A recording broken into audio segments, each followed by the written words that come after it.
തന്നാ മതി. വേഗം തിന്നോ, തിന്നിട്ട് പൈസ കൊടുക്കാം.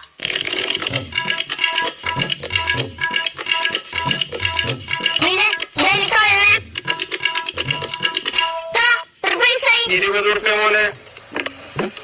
ഇത് കീറിയതാണല്ലോ മോനെ, ഒട്ടിച്ചിട്ടുണ്ട്. ഇത് എടുക്കൂല. നമ്മളടുത്ത് വേറെ പൈസ ഒന്നുമില്ല, ഇതേ ഉള്ളൂ. അല്ലെങ്കിൽ പിന്നെ തന്നാ മതിയാ. പിന്നെ തിരുത്തൊന്നും നടക്കൂല മോനെ. നിങ്ങളാണെങ്കിൽ ഇതൊന്നും പോയി. ഞാനിപ്പോ ഈ കീറിയ ഫോട്ടോ എന്താ ചെയ്യാ? നിങ്ങൾ മോനെ ബാക്കി പൈസ.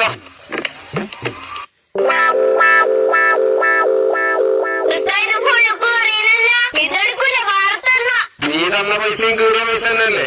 അത്